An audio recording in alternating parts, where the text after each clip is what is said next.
Anda tidak punya anak? 12 tahun Bu ya. Baik, saya akan memberikan sesuatu yang lain. Bahagiamu hendaknya tanpa syarat, baik punya anak atau tidak punya anak. Biarpun tidak punya anak, jangan sampai tidak bahagia. Anak titipan Allah bisa saja diambil sewaktu-waktu, ya kan? Semoga anak Anda panjang umur. Tapi kalau menggantungkan kebahagiaan dengan anak, ini sudah salah. Anak amanat, Anda bisa bahagia tanpa anak. Itu harus dijaga. Makanya tolong bagi yang belum dikaruniai anak, hati-hati, jangan saling menyalahkan.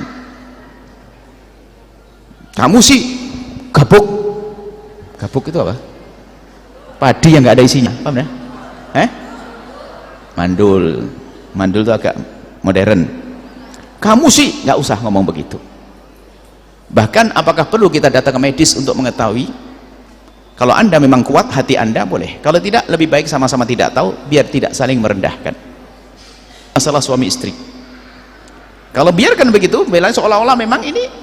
Sebab ada orang loh ya, suami istri menikah tidak punya anak, setelah bercerai menikah dengan yang lain sama-sama punya anak, kan aneh. Ada. Jadi tidak boleh saling menyalahkan. Saya tidak masuk ke pembahasannya dulu, itu ending jawabannya. Ini yang perlu dihadirkan. Yang tidak punya anak harus bahagia. Bahkan mohon maaf kalau ternyata pasangan Anda itu ternyata terbukti dia adalah yang tidak bisa menjadi sebab kehamilan, apakah suami istri, Anda tidak boleh mengungkit-ungkit. Ada sebuah cerita orang cerdas, mohon maaf. Saya cerita. Ini kejadian, ada seorang suami istri tidak punya anak. Kemudian dia datang ke dokter.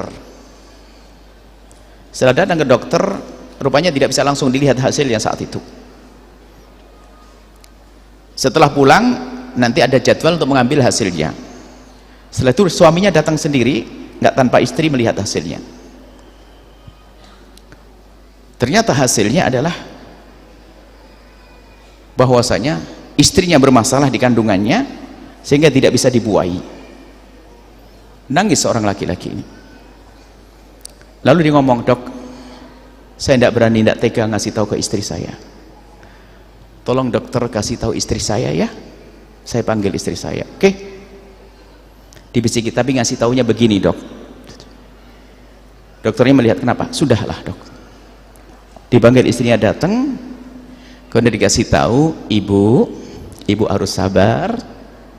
Ternyata ada yang bermasalah, yaitu suamimu memang belum bisa membuahi." Dibalik, pesan suaminya agar mengatakan suaminya yang bermasalah karena nggak tega nyakiti istrinya. Sudah dahsyatnya akhlak mulia.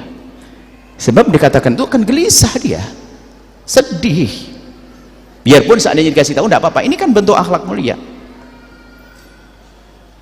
Hingga ini kisah ini ada selanjutannya. Baru akan bisa kalau melakukan satu operasi, ternyata ada bermasalah di ginjalnya atau bagaimana, sehingga harus diganti ginjalnya. Diganti ginjalnya. Kemudian ini orang yang cukup sehingga harus pakai cari ginjal, dioperasi kemudian diganti ginjalnya dan sebagainya. Rupanya seorang istri yang mengetahui suaminya nggak bisa membuahi, ya sering datang emosi, tapi suaminya tetap sabar, kadang marah, kadang ini, waduh ini marah-marah. Kemudian istri itu dikatakan sakit, harus diganti ginjalnya atau bagaimana, sampai ada pembersihan di rahimnya atau apa gitu. Akhirnya jadwal sudah dapat, karena suaminya membeli ginjal di mana, sudah dapat. Cuman kok ya pas hari operasi itu suaminya harus pergi ke luar kota, ke luar negeri, nggak bisa nemeni istrinya yang lagi dioperasi. Tambah marah nggak kira-kira? Cuman suaminya minta maaf dan seterusnya dan seterusnya. Setelah selesai operasi sang istri, kemudian sampai sembuh, suaminya datang dari bepergian. Rupanya suaminya juga sedikit kurang sehat, sehingga tidak bisa banyak bantu pada istrinya. Hingga berjalannya waktu, sembuh semuanya, sehat semuanya. Tak tahunya tidak lama kemudian, setelah beberapa bulan, istrinya hamil.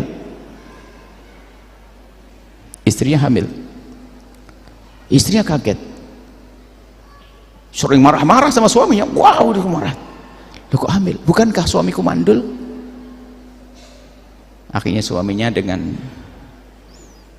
tetesan air mata, senang istrinya hamil, menyampaikan.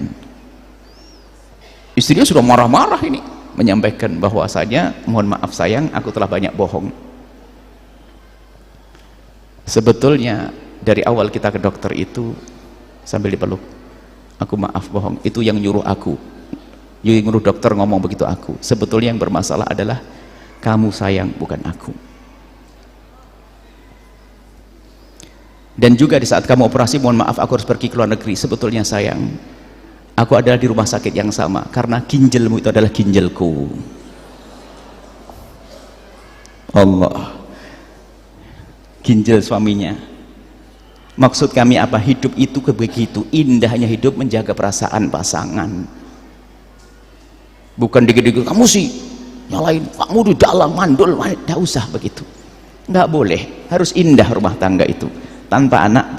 Kalau ternyata tidak punya anak, bisa ngambil anaknya orang. Kalau bawa ke rumah anaknya orang nggak bisa, urusi pondok pesantren. Nah, ini pertanyaannya, saya masuk. Jangan membuat khilaf. Anda kerinduan merawat anaknya orang, tentunya harus ada rambu-rambu ya. Jika Anda merawat anak perempuan, pastikan perempuan itu yang mahram dengan suami Anda, sehingga buka aurat gak ada masalah. Misalnya ponakan dari suami. Kalau laki-laki, ponakan dari Anda, jangan asal orang. Kalau asal orang nanti di saat dewasa, mohon maaf, kemahraman, buka aurat segala macam ada aturannya. Dan bisa jadi pertimbangan keluarga besar karena itu, perintah mulia. Jika memang tidak disetujui, Anda bukan berarti tidak bisa. Anda urusi pondok pesantren, duit Anda yang banyak itu jadi anak Anda semuanya. Jadi jangan memaksakan. Cukup bisa saja beralasan sangat baik, Anda tetap senang saja. Karena merawat anak belum tentu nanti Anda bisa juga, barangkali suami Anda menjaga, bingung dia mungkin. Kalau laki-laki mungkin tidak punya keponakan. Kalau laki-laki masalahnya dengan kamu sayang, kalau perempuan masalahnya dengan aku nanti, lebih baik nggak usah saja, yuk gitu, yuk buat pondok aja, nanti kita numpang sama santri, kayak gitu kan enak. Nah gitu, jadi gitu ya, jangan salahkan suami Anda, itu bukan egois, barangkali ada pertimbangan lain. Harus indah, insya Allah setelah itu punya anak ya. Umur berapa? 40? Masih ada. Kalaupun tidak ada nggak usah gelisah, kebahagiaan tanpa syarat ya, tanpa anak. Salam untuk suami, salam untuk suami, insya Allah. Wallahu a'lam bishawab. Setelah Anda menyaksikan video ini, jangan lupa berselawat kepada baginda Nabi Muhammad sallallahu alaihi wa alihi wa sahbihi wasallam.